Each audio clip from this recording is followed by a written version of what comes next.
Aloha everybody, and welcome to part 4 of Sonic the Hedgehog 4, Episode 2. I know it's been a week since the last Sonic video came out, but I just finished my Final Fantasy II video for my Final Fantasy retrospective, and I just wanted to let it sit for a bit so that people could check it out. You know, you'd notice the lack of Sonic videos, and you'd go to my channel and you'd see that video and you'd be like, oh, I missed that, I want to check it out and watch it. Because Clement put effort into those things. He takes time to make them. You should watch them. Please? I work hard on them! Either way, folks, we're in Oil Desert, some kind of oil refinery built by Dr. Eggman, because his fancy logo's all over the place. And, I hate the badniks here. This zone probably has the most annoying badniks in the whole entire game, because you have these dung beetle badniks who summon this ball. And the ball will always damage you no matter what. It starts out small, grows big, and then they push it off the edge. And even when it's small and building up, it damages Sonic and scatters his rings all over the place. I think it would have been better if they added some kind of signifier that, like, why don't you put spikes on the ball? That way, you know not to immediately jump into it because it will definitely damage Sonic. Some games you might think, oh, maybe I can kick the ball back into him. Maybe I can bounce off the ball or something, but, no, you can't touch it at all, and so what happens is you always have to go underneath a ledge where one of the dung beetles is hanging out, wait for it to push the ball, and then jump into him, because they always summon the ball just before you get to them. Don't try it. You're not that fast, Sonic. You're not that fast. This place also has a whole bunch of Orbinauts that don't have spikes on the ends, but instead flamethrowers, and you think that when the flamethrowers die down, maybe I can jump into them, but no, you cannot, so do not try it. Oh boy, this section is rather treacherous. All of this is Bottomless Pit. All of this is Bottomless Pit. And keep in mind, you only have a certain amount of lifts with the copter combo. You can only push the A button like 6 or 7 times. So, take giant leaps ahead before you activate the Tails copter combo. Rely on the wind to carry you across the area before you start lifting, because the sandstorm will push you a whole bunch of the way. And try and dodge these fire Orbinauts as best as you can. Don't push the button too much. And again, when you're at the very end, let the wind carry ya. Let the wind carry ya. Jesus Christ, that's tense. Oh my god. Like I said, this game is a co-op adventure, and when you're in the Tails Copter combo, the Tails player is in control of everything. Like, they're controlling where they fly, how many lifts they do, and if you're playing with a rather unskilled Tails player online, you know, as a casual playthrough, the Tails player might screw up that section multiple times, as I have experienced in an Xbox Live match, and, oh my god, that part takes a lot of practice. That's definitely not a childish, super easy Sonic spot. That was actually a rather challenging section, so, yeah. And speaking of challenging sections, we're in Special Stage 7 of the special stages. We're getting our last Chaos Emerald. And I got a big pro tip for players.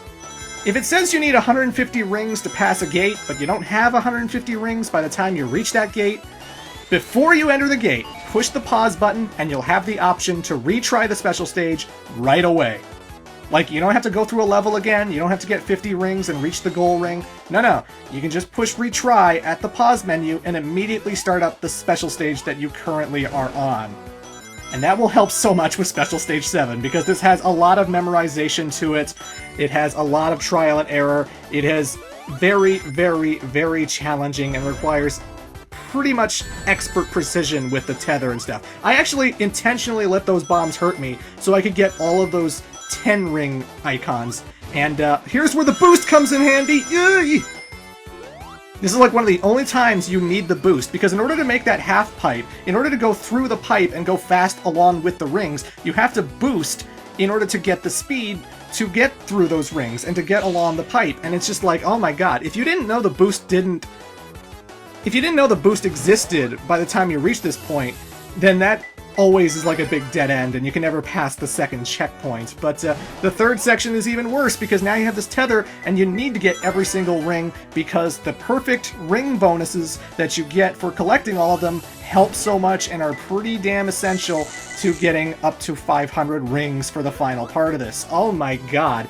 I cannot tell you how many times I got to the third section, and I kept screwing up these ring chains, and I couldn't get perfects, so I wasn't getting the ring bonuses, and I was just under you know, 50 rings. Like, good God.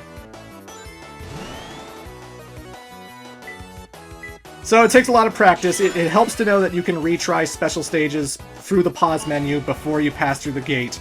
And in the tradition of Sonic 2, Sonic Rush, Sonic Pocket Adventure, Sonic 4 Episode 2's Special Stage 7 is rather challenging. Oh boy. This is not like the handheld games like Sonic Colors DS or Sonic Generations 3DS, where the special stages are easy, and they're easy going, and you don't have to worry. No, no, no. Getting this final Chaos Emerald will test you. It will test you in a major, major way. Either way, folks, we got all 7 Chaos Emeralds, so that means we can now turn into Super Sonic, just like we've been able to do in the last few games. And down here, oh look, it's a red ring. Well, that's easy to spot. But how do you get to it? Because the minute you go down here, oh god, the oil's pushing you all over the place.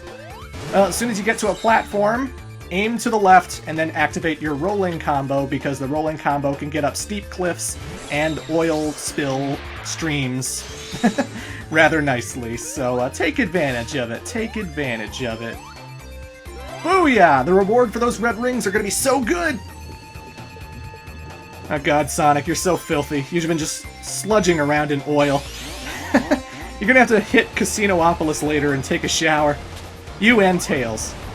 I mean, you two showered together in Sonic Adventure. There's nothing weird about that, you know, it's just two bros hanging out in the shower, getting that slick oil off. Nothing wrong with that. Either way, folks, we got the 7 Chaos Emeralds. Once you get 50 rings and then you push the Y button, you will summon the Chaos Emeralds and turn into Super Sonic. And it pretty much acts exactly the same as it did in Sonic 4 Episode 1. You have gigantic jumps, you're impervious to attacks, you can stand on spikes. The only thing that kills you are bottomless pits, crushing, and I think Super Sonic can drown in Sonic 4. I believe he can drown, so don't stay in the water too long. But either way, what makes this different from Sonic 4 Episode 1 is the fact that, well, it's a co-op game and you have Tails there.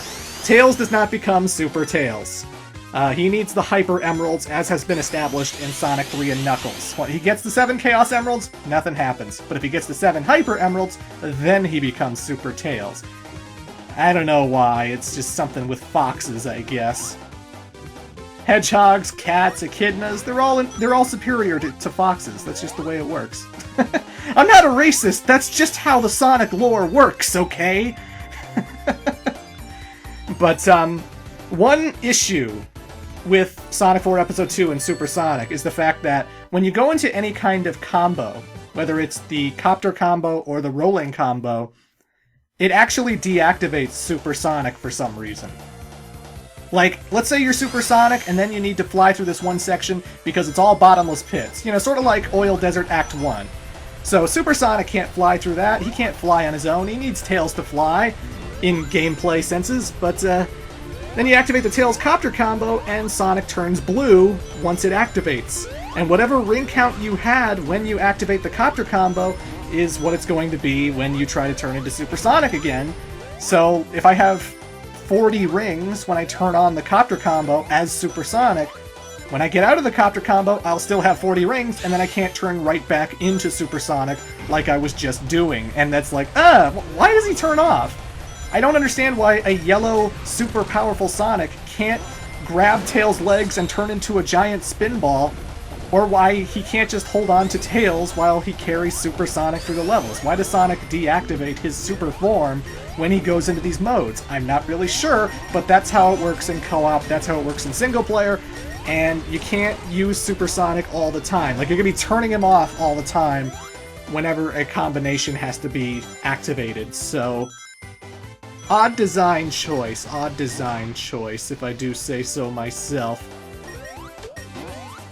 Anyway, we're coming up to a whole bunch of the fire orbinauts in the stage. There's oil all over the ground, and when they strike the oil with their flames, they will cause this fire waves that you need to jump over. But again, there's no spikes on these orbinauts.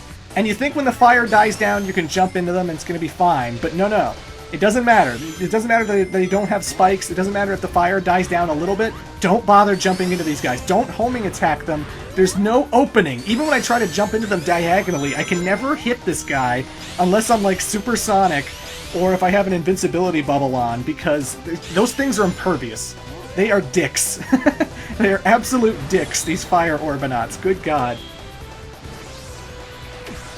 This item box, when you run into it, you have to push A a whole bunch of times for Sonic and Tails to bounce all over the screen, get a whole bunch of points, and a whole bunch of rings, as well as kill everything on screen. And those only show up in a few select places in Sonic 4 Episode 2. And of course we got these towers throughout Act 3 where the sand is rising and it will crush you if you are underneath any kind of object. So jump once to get through green pipes. You have to jump 3 times into boxes or homing attack them, or just rolling combo into them once. And I think Super Sonic can destroy the boxes in one hit, but I'm not sure about that. I might be wrong. It might still be 3 homing attacks with Super Sonic. Either way, I love the sky in the background of this stage. The sky is, like, hypnotic.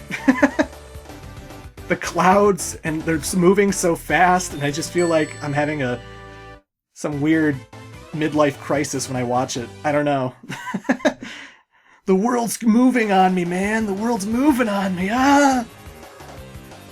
Either way, the good thing about Super Sonic in this game, unlike Episode 1, before every single boss fight, you have the opportunity to collect at least 50 rings. You always have the opportunity to get 50 rings before a boss fight, and then you can activate it to deal out double damage during a boss fight. When Super Sonic hits Eggman, he doesn't hit it for 1 damage, he hits it for 2. So if you're doing speed runs of this game, you want to be Super Sonic so that it makes the boss fights go by a lot quicker. But I don't want to use Super Sonic throughout the whole playthrough. I want to show off this whole game without an invincibility cheat, so I'm going to play it the way it's meant to be played, and the way it's meant to be played is waiting 44 seconds for the boss fight to actually start. And every time you die to this guy, you have to wait another 44 seconds to get back to this point, and ugh, I hate these long intros. You know, the new Super Mario Bros. Game do this a lot better, where if you lose to Bowser in, like, the next boss fight, he won't have the opening cinematic where, like, oh look, Kamek's actually in Princess Peach's cage, and Kamek will just immediately turn Bowser big, and, you know, they just skip right past that stuff. They get rid of the slow intros on the second playthrough, but in this game, no, the second playthrough still has the long, winding intro of Eggman assembling his giant metal mech, and I know it doesn't seem like a big deal, but it's a big deal to me when I'm just trying to replay stages, you know? Either way, I rather like this Eggmobile because he just assembled a whole bunch of scrap in order to make this giant robot. And he's knocking a whole bunch of objects down to try and crush you. It doesn't kill you in one hit, these boxes. It's not like they land on you and you die instantly. They will damage you if they hit you. And again, if you have no rings, you'll die. But some of the boxes will be bombs, so you'll need to watch out they don't blow up on you. Some of the boxes will pop out spikes. You don't want to be standing on them when they do. And you just wait for Eggman's cockpit to open up so you can bounce him in the head. Boom. And that's pretty much just a waiting game. You're just waiting for the boxes to fall, waiting for the cockpit to open so you can hit him again while the rather repetitive pinch music plays in the background. I don't know why they only brought back the pinch music. Where's the regular theme? Where's the regular Sonic 4 boss theme? I don't get it. Why doesn't he try and attack me with his hands? I mean, he does after his cockpit opens, but, like, at first he just wants to hammer things open so that the boxes fall down. He just hammers the side of the silo. I'll drop a whole bunch of boxes on them now that I have this giant mecha robot that could easily crush Sonic with its bare hands. Whatever. I'm climbing out of here. So finally, once you've dealt enough hits to Eggman, he climbs to the top, and you have to use the copter combo to get to chase him. And we only have one more hit to go, and Eggman starts hopping back and forth between the foreground and the background, eventually landing to where you are. And in order to knock him down, so you can expose his weak point, you'll have to use the rolling combo in order to bring him down to his knees. So, whoop! He's on our level. Rolling combo. Whoop! Boom! Oh shit! Oh god! Oh no! And this looks painful right here. Oh god! Oh god! Oh god! Whoa! Eggman just broke his back. How did he survive that? He should be broken in half after that fall. He doesn't even have protection covering the top of his Eggmobile. Good God. Well, either way, folks, that is Oil Desert. We got the Chaos Emeralds. We only have 2 more zones to go. So come back for part 5 while we chase Eggman to the skies.